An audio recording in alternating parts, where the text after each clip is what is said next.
you, Jacob. Thank you, Rachel.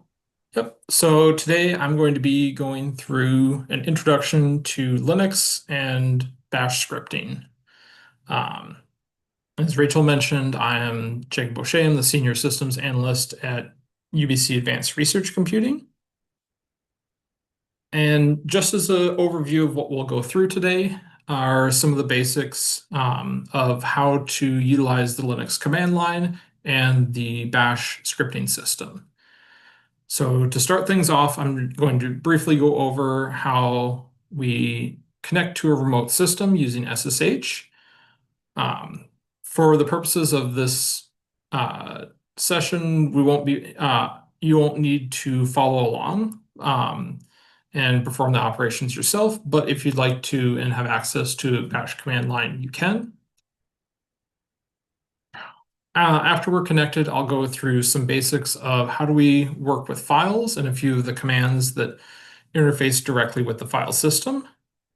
Then I'll get into how do we manipulate text files through the command line using software called Nano.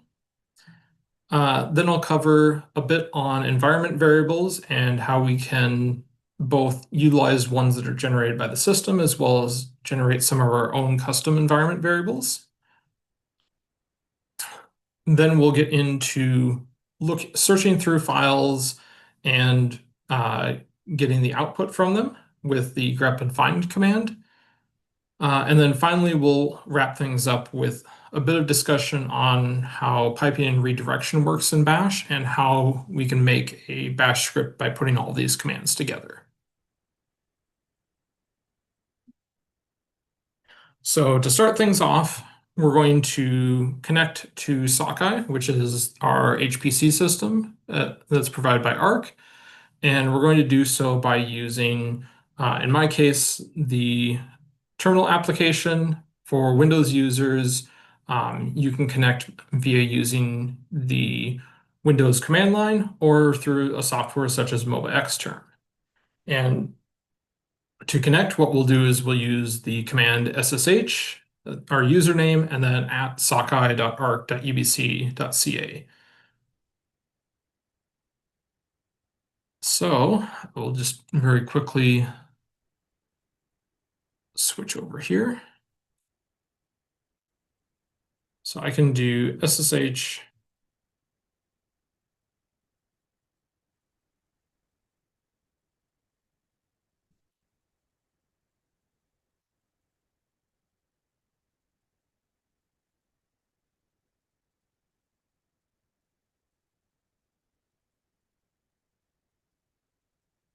and here we've connected in and we have a command line using Bash on our Sockeye system.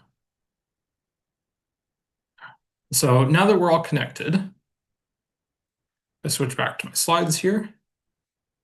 We'll go through a little bit on the terminal interface. So what we'll have is we'll have a basic command prompt, and that'll have our username, and then the location that we're logged into. And then I'll have a cursor at the end of it. To note here, when you log in, you're placed in your home directory, and the Bash or Linux command line will show the tilde character as referencing your home directory. And this also can be used anywhere in Bash to specify your own home directory if you need to provide a path or some other file reference. Jacob, there is a Yes, question asking if you could do the login again. sure.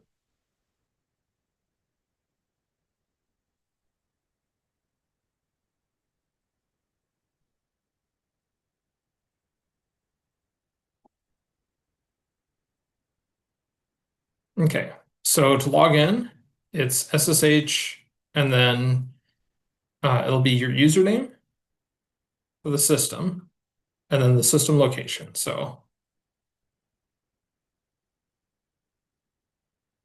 And then once you hit enter, it'll ask for your password for the system.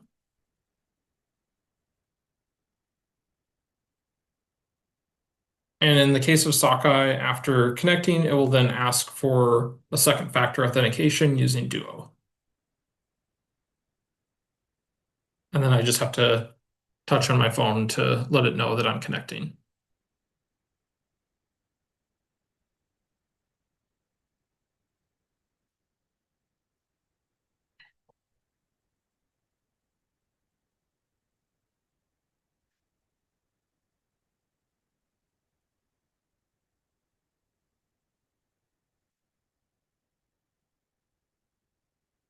Yeah, and as Rachel mentioned, I'm using the UBC Arc Sockeye system as an example.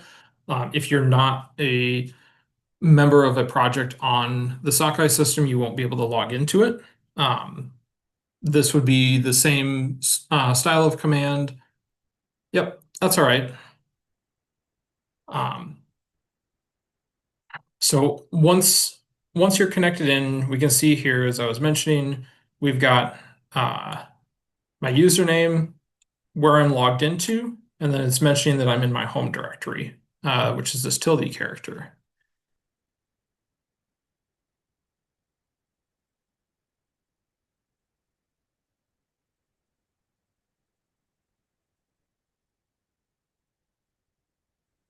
So in addition to the tilde character, there's a few other things that are common uses when being in the terminal interface. One that I'll briefly go over is what's known as a wildcard or the asterisk character. This character can replace in many bash commands a string and basically give it the option of any possible combination that could be in there is replaced with the wildcard. So if, say, I wanted to uh, copy every file that ended in, say, a .txt, I could do star.txt and it would grab every file no matter what the start of the name is, as long as it ended in .txt. Other ways to look at the various commands that we're going to be working with is either using the -h command, which will often give you the a detailed list of the options that you can use with that command, or the man command for manual followed by what the actual command is. And that will give you the full manual information, which is usually much more detailed. Additionally, if we have a command that's running for a long time and we decide that we want to either cancel it or escape out of doing its operations, you can use the Control-C key combination, and sending that to your terminal will tell it to terminate whatever is currently running and jump back to the base command line. Finally, if we want to look at previous commands we've run, we can use the up arrow, which will pull back previous commands that we've typed into the interface and put them back into the input. Or we can use the history command, and that will print out commands that we've done previously on the system. Finally, when we're done with the session, we can type exit, and that will put us back to whatever we connected from. So in this case, it would be back to my main system.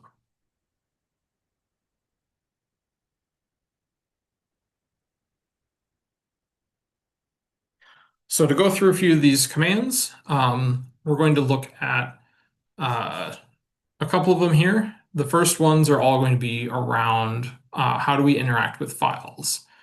And the main commands that we want to look at here are the ls, which lists all of the files in our current directory, the cd command, which changes our directory to another directory. pwd will just print out where we are in our current directory. If we want to make a new empty directory, you can use mkdir to create one, or we can copy files using the cp command. So if I switch back to the command line here, and we'll just start with cd, and I will go to my bash examples directory. And we can see here that the command line changed from the tilde to saying bash examples to let us know that we moved into this directory. And if I use the ls command, it'll show me all the files that I currently have in that directory. Now, ls has a number of different additional flags. One really common one is the -L flag, and this will give you the long listing or the extended detail. So in this case, we can see not only what all the file names are, but when the files were created, who owns them, and what sort of permissions are attached to those files. Additionally, we can use the pwd command, and this will print out the full list or the full path to where I'm currently at in my file system. So in this case, I moved from my home directory into the bash examples using cd. So we can see here using pwd that I am at the full path of my home directory, and then within that, the bash examples directory.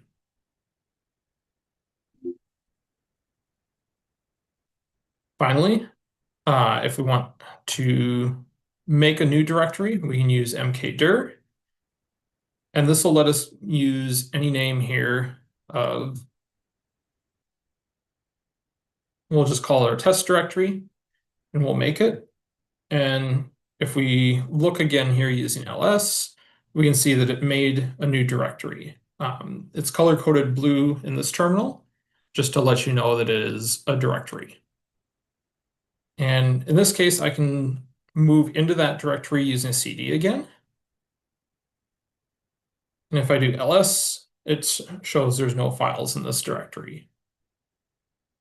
If I ever want to move back up a directory to the directory above it, so back up to where bash examples was, I can use cd and then the symbol of 2 periods together. That tells us to move up one directory. So that moves us back up to the bash examples directory. Finally, if I'd like to, say, copy a file, if I copy this bash example I have, and I say, rather than having it here, I also want to copy within my test directory, I can say copy it to my test directory, and I can either give it a full name, so this would be like this, or I can leave it blank and it will preserve the name that it copied from. Additionally, if I want to, say, list files in a directory that are not the directory I'm currently in, I can do ls and then give a directory that I'd like to print everything out of. So in this case, if I do ls tester, it'll show me that I've copied that new bash script into it. Finally, say I want to copy an entire directory. If you do copy and just do a directory and say new directory, it's going to say that you didn't specify the -R flag, and -R means recursive or copy everything inside of this directory all the way. So in this case, I'd need to do cp -R, test directory, and then tell it to make a new directory. In this case, we have our new the new directory, and within that new directory, we also have a copy of the new bash script. So I'll just take a moment here to pause. I went through kind of all the details around how we manipulate files, moving, looking, and creating directories in the system. So if anyone has any questions, please feel free to either use the chat or unmute and feel free to ask.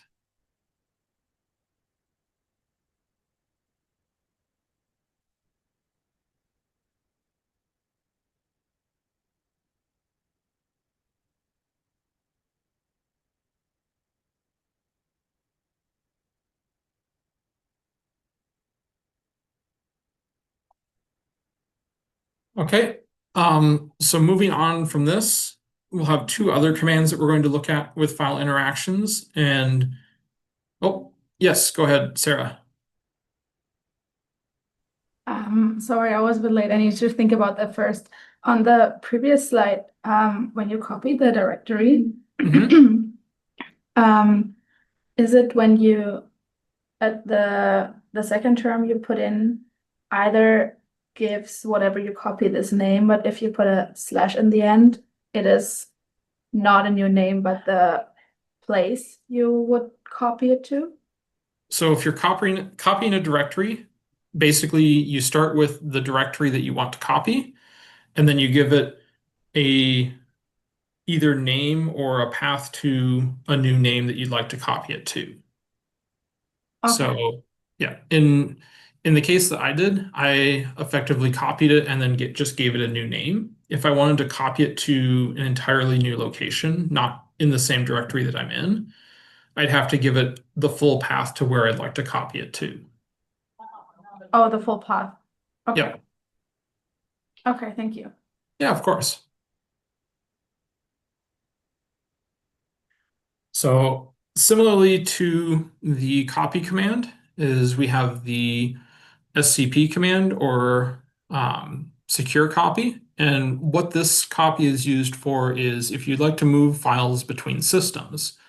So say you had a file on your local system that you could access with your command line, and you wanted to send it to Sockeye or another remote system. What you can do is use the SCP command, give it your local file, and then for the next argument, you do your username at the server, and then a colon with a path to where you'd like it to copy it to on that remote server. So this is a good way to move data files in between systems using just the command line. Generally, because this is based off of your connection speed and such, and it could be interrupted. This is probably not the best way to transfer very large files. For more information on that, we regularly have a session talking about Globus, which is a file transfer service that we use for Sockeye and our Chinook systems.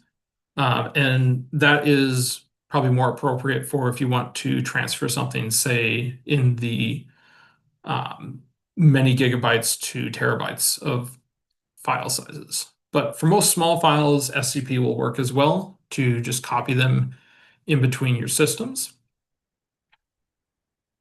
Additionally, we can look at how we do file compression and archives expansions. So on Linux, the command for generating these is the tar command. And tar is usually followed by a number of letters as flags, similar to how we did it before. In this case, tar CF means create and then provide a file name. And immediately after the CF, we give it the file name that we want to create, and then a space, and then the directory or file that we're going to place within that archive. And by default, tar does not use any sort of compression unless you specify to use one. So if you use just the CF and the new archive tar, it will roughly be the same total size as that directory. If you'd like to compress it, you can use the zip compression, and you do that by telling tar both create and zip, so C and Z, and then give a new file name with F. In this case, we use new archive tar.gz, and we give it a file directory. Similarly, in reverse, if we have a archive already, we use X instead of C, and that will take the archive and expand it into its directory or files that are within it. Similarly, if we have a zipped one, we need to tell tar that this file was using zip compression, so it will uncompress it before placing all the files. And just as an example, on the tar side,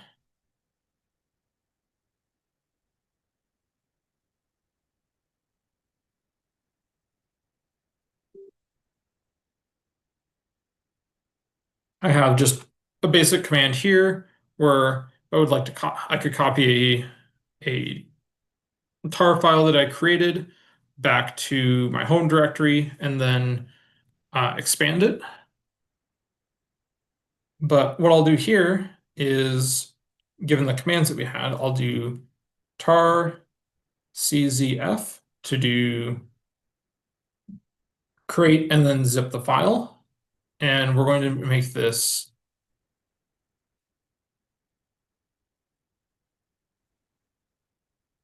tell it that we're going to make the file new directory tar gz, and I want to compress that new directory that I made.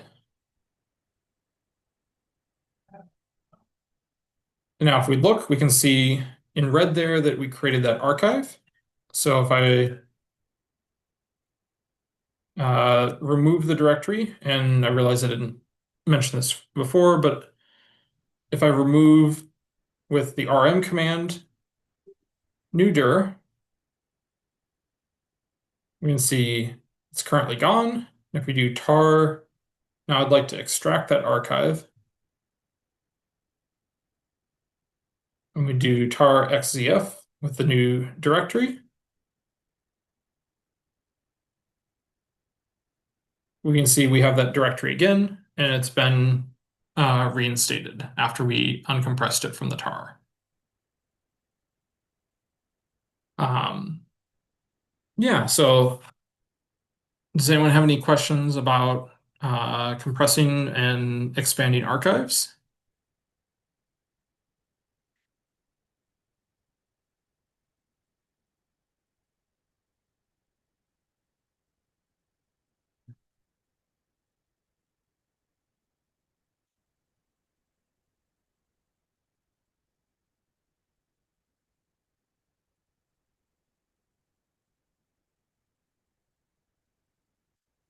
Okay.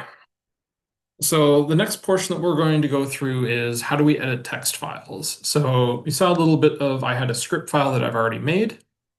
And what we're going to look at doing is using the nano command to bring up a text editor and let us make changes to that file and save them out. So if I go back to our command line again, if I'd like to edit that file, I do nano and then the name of the file. So bash ex1.sh. And here we can see when I type that, I'm given my terminal window turns into this text editor. I can move around within the text itself. If you can see my cursor there, by using the arrow keys. And wherever I go, I can type things in and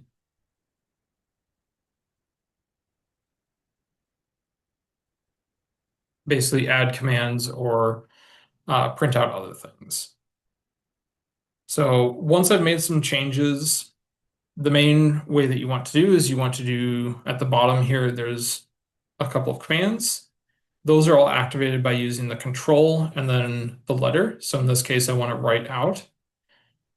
And I Jacob, write back. Oh, Hey, Jacob, there's a question in the Yes. chat about if you could, how do you get to the editor? sure. So the editor is called Nano. So if you'd like to open a file with Nano, you type nano space and then the name of the file that you'd like to open. Now, it is a text editor, so you do need to edit an actual text file. If you try to edit, say, an image or something that's binary, it's going to mostly display garbage data. And I can show it again here after I save out this file. So if I save it, and then use Control X to exit, we can see now if we do nano again, and then the file name, we go back into that file, the change that I made where I added this ls line is still saved there. And when I'm done, I can hit Control X again, and it will close out.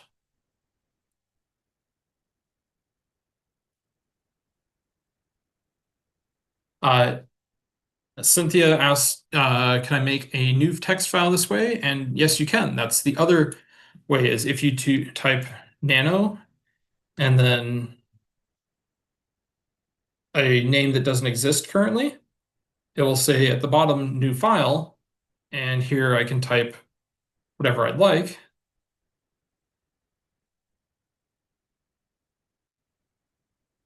Write it, say that I want to write it out to new file.txt, and then exit.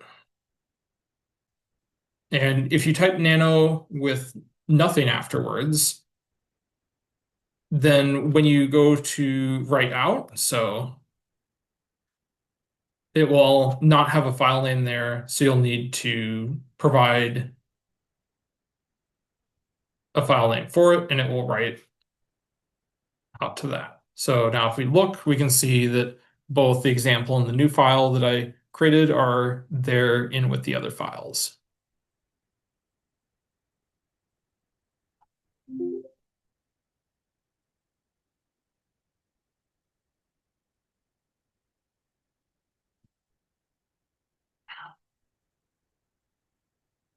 All right, does anyone have any other questions on the Nano text editor and kind of how to modify files on a system using it for text editing? I have a question. Sure. Sorry, I had just opened, I was working in PowerShell and LS was working. Mhm.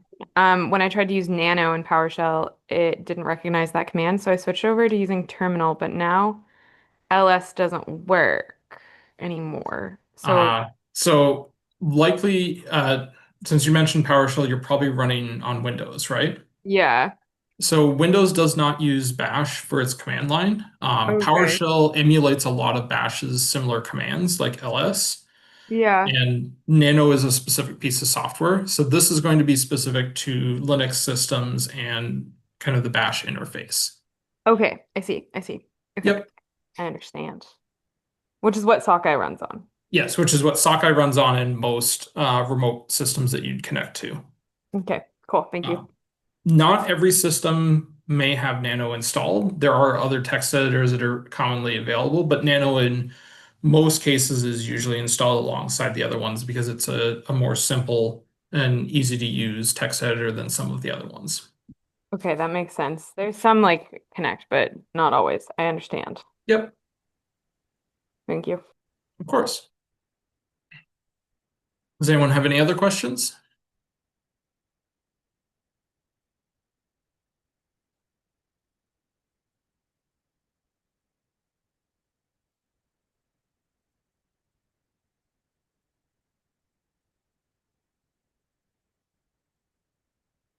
Okay, so now I'm going to talk a little bit about what Bash calls environment variables. And these are variables that basically get stored as part of your session when you're in a command line. And they can store information and basically save them to variables that you can reference either in scripts or in other commands. And there's a couple of system ones that are very commonly used. And all environment variables, when you try to dereference them, start with the $ in Bash. So if you use $pwd, that will give you what the current directory is that your command line is at. The $path will give a list of all of the directories that the Linux system will try to search for executables to run. So if you want to, say, make a call to running a piece of software that you've installed, if the directory that you installed that into is not in path, Linux won't know about that when you try to basically call the executable name for it. Another one that's very useful is a $user, and it's just a way to provide your username for various commands in the Bash shell. So a way to look at these is by using the echo command, and effectively all echo does is it prints whatever you've typed after it to back to the screen in the terminal.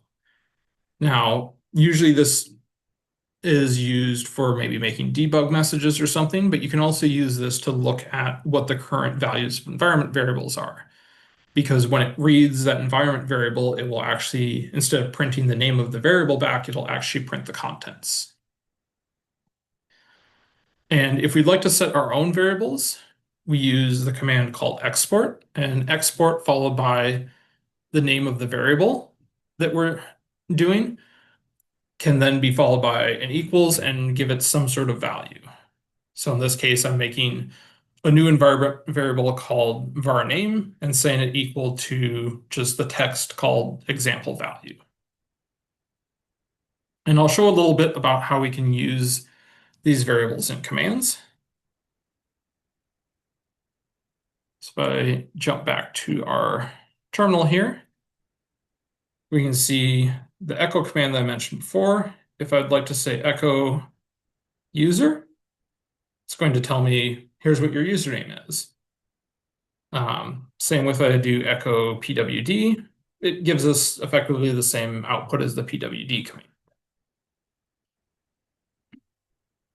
Now, what could be useful is, say, if I wanted to do, this is before I did the SSH, maybe I know that my username is the same. I could do SSH user at login02 or something. And it will take that and actually use that as my username. So a way that we can set and define our own is if we do the export command. So if we do export,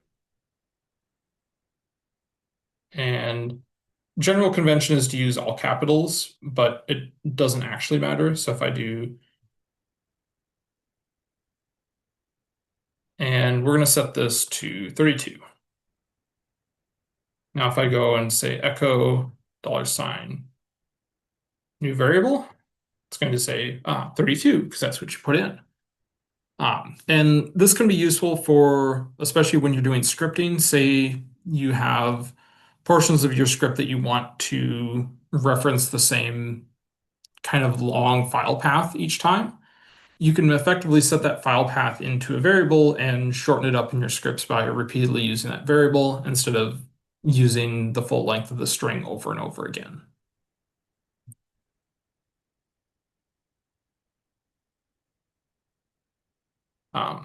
So that's a very brief introduction to environment variables. There are a lot of environment variables that are already set, depending on what the system you're on. One command that you can use if you'd like to see everything that's already set for you is the print env command. This will produce a lot of output. So in this case, each of these lines is an environment variable that's currently set in my session.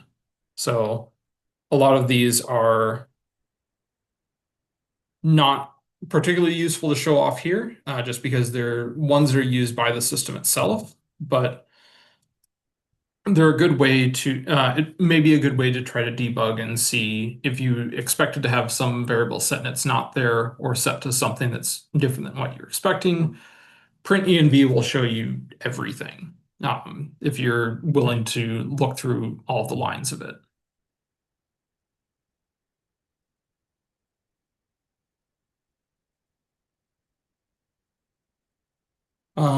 Does anyone have any questions or anything about environment variables before I move on?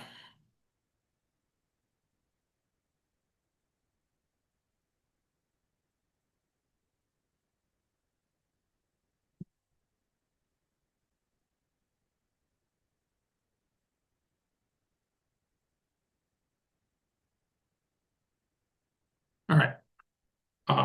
So now what we want to look at is, say we want to find files, or look through text within files. So I have a lot of files. Say I have 100 files in a directory, or many hundred directories that each have 100 files. And I want to find a specific file or group of files that match some sort of search parameter. One way that we can search through them is use the find command, and it has a couple of different options that you can use to search. Three of them that I'll go over here briefly is the -name option, and this is probably the most common one, and it will search through files for anything that has a partial of the name of whatever you give as a search string. So like if I wanted to find every file that ended in .txt, I could do find dot space dash name and then do .txt as the search string, and it would find every .txt file. Other ways that you can look to search would be to use the -user and give it a username, and that will find any file that is owned by that user that you specified. So say I'm working with a colleague and they placed a file of data sets into another large data set collection, and you wanted to find files that they've added to it. You can use the find dot space slash user and find all of their files. One other way that's useful to search is to search via permissions. So in this case, I want to search with the dash PERM flag, and that'll let me provide it with a permission. In this case, I want to look for any file that has the group permission of executable. This gets a little bit into kind of Linux group permissions, but basically there is a user, a group, and an other permission, and they're denoted by U, G, or O. So say after I've found the files I want to look inside that file and find a specific line or something. And maybe it's a 10,000 line file and I don't want to read through every line trying to find it. Rather than trying to use a text editor or something to search within it, I can use a command called grep, and that will search for a string inside of a file name and print it back out. So just to demonstrate both of those commands, say we're going to do find dot name, and then we want dot txt. What this will do, star.txt. I need to have the wildcard because it is going to try to find things that start with .txt.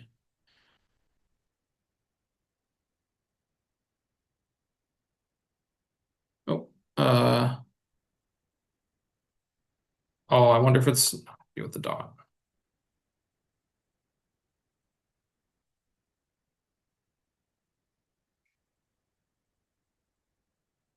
Yeah, so that'd be if I was to do it with user.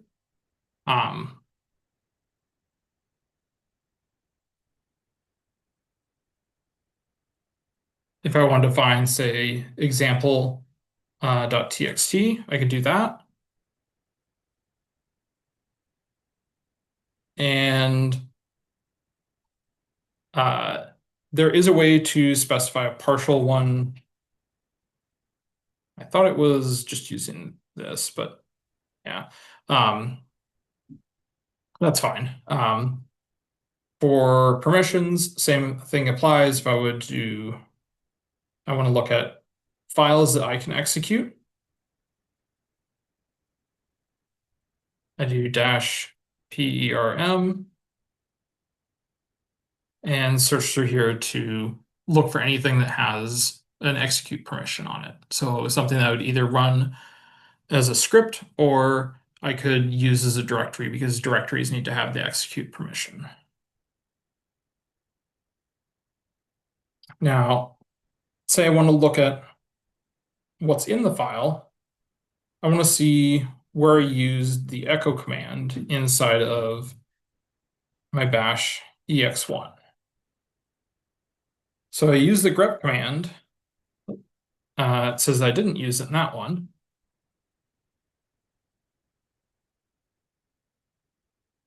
But I did use it in this file. So in this case, I use the echo command to print out some information. And I'll show you this file at the end, kind of putting all of the different commands I've gone over together. So grep is a good way to look inside of files and find various strings within them.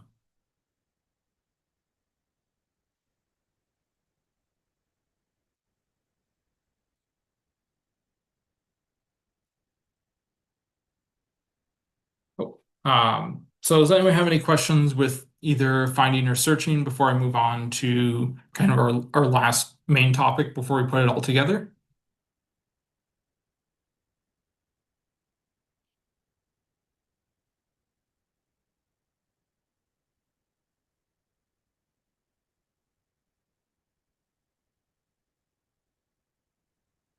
All right, so the very last thing that I'm going to go over is the concept of piping and redirection. And piping is basically a way to take output from one command and send it in as input for another command. So in this case, if I want to join the output, say I list every file in a directory, and I want to find files that have the foo as part of their name.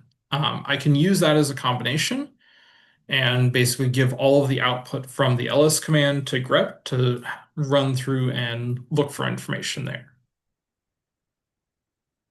Another way to change where input and output comes from is using the less than or greater than symbols. And these are ways to basically redirect what comes out of a file or is given as input of a file. And if you use the greater than symbol, it will pass the output to usually another file that you would like to write out to. Or if you use the less than symbol, it treats it as input for that. So walking through these as an example,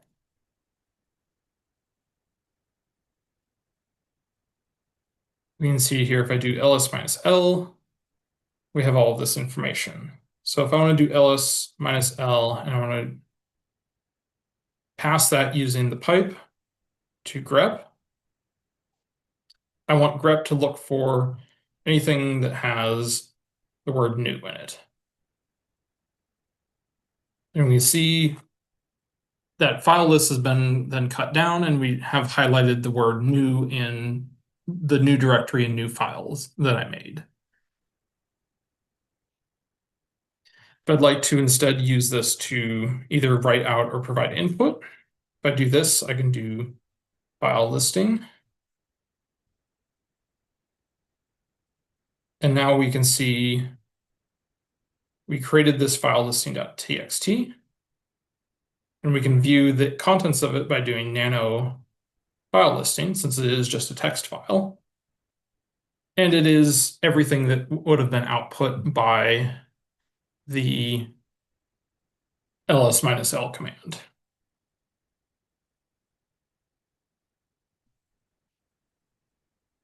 I can do the same thing again as passing it in. If I do grep, and I say I'm going to look for .txt. Instead of giving output, I want to input that file listing I made.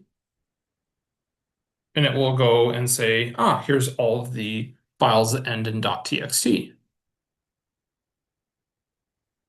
There's many more complicated examples that you can use with this. The most common use cases, though, is usually reading or writing from files with the greater than, less than symbols.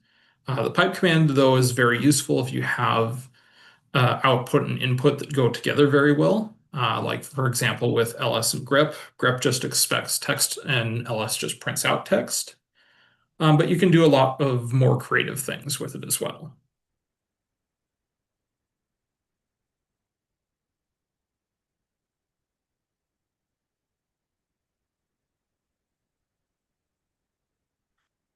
And I'll pause for just a second here if anyone has any questions on piping or redirection before I move on.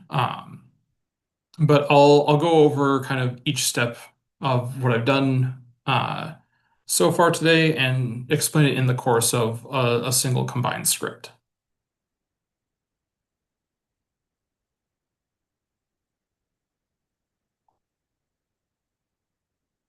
So if we have all these commands and I want to basically make something that tells the system, do all these commands for me, I don't want to type each of them out, I can write a bash script. and every bash script starts with what's called a shebang, and that is basically telling the system which shell to run. In our case, we're going to be using bash. You can do things like tell it to use Python instead of bash, or say C shell or another shell, but for the course of this, the system, we want it to run a bash script, so we tell it to use /bin/bash. And then we print in that file anything that we want to use as commands to run within the script in the order that we want them to run. And similar to a lot of coding languages, it also has comments. So anything that starts with a hashtag is a comment that's completely ignored by bash, and basically it'll pass over that line, skipping it. After we finished writing our bash script, then we need to make sure that the file itself is executable.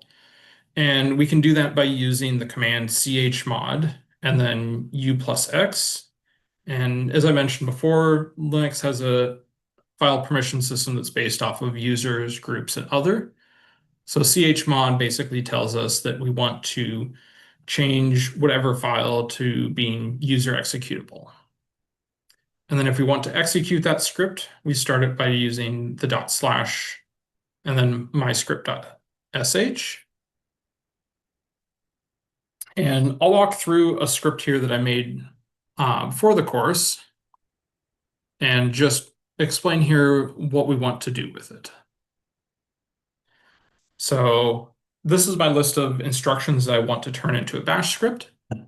So the main things I want to do is I want to have it set an environment variable called script version to 1.0. I want to print the contents of a file directory into a brand new file that's in my home directory. I'd like to copy all of the files from that directory into my home directory. Then I'll use the tar command to combine and compress them into a zipped tar.gz file. Finally, I'll search through that copied directory that I made and find anything that has the user execute permission. And then finally, I'll go and just print out the line script version, the variable that I set at the top, and then the word done.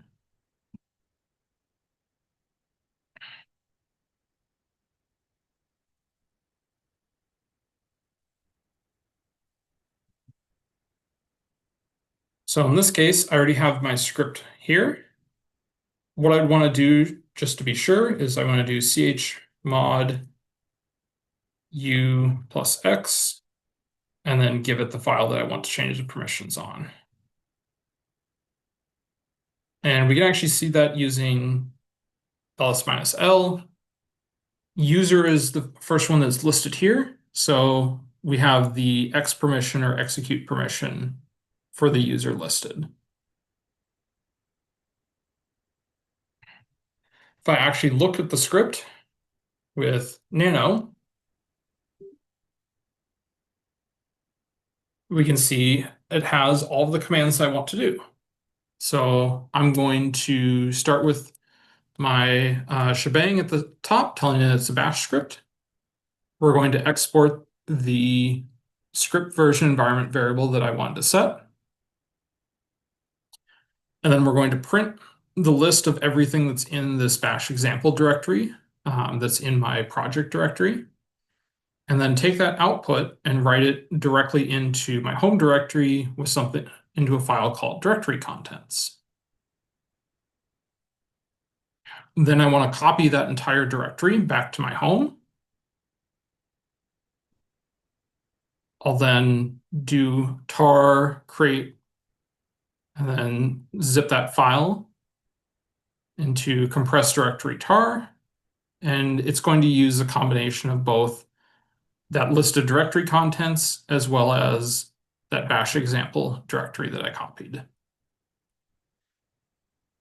Finally, I'll walk through and find any of the files that are within that directory that have the user execute permission and print out my script version to finish.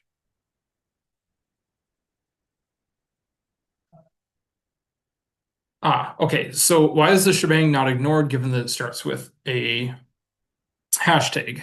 That is correct. Bash itself will ignore that line. The reason that it's special and has to be at the start of the file is before Bash even executes, the Linux file system will look at that and determine what sort of terminal or command line that it wants to run with. So in that case, Bash ignores it, but the Linux system itself does not.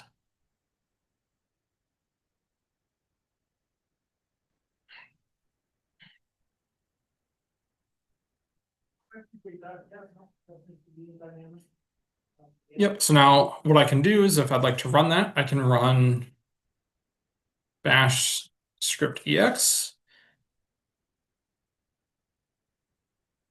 And we can see that it ran. It gave me a couple notes about tar. This is basically telling me that it's removing the leading slash from various names. And then it generates the text output that I asked for, saying script version 1.0, and it's done. And if I was to look in my home directory for that directory contents, we can see that everything is there, and it has all of the information that I was looking for as far as various files that I've saved into it. Oops.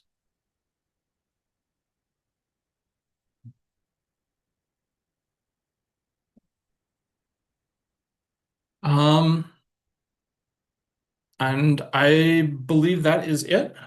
We do have time for questions. I will stick around until everyone is happy and wrapped up, but thank you for attending the session. And yes, please feel free to ask any questions. I'll be happy to answer them here.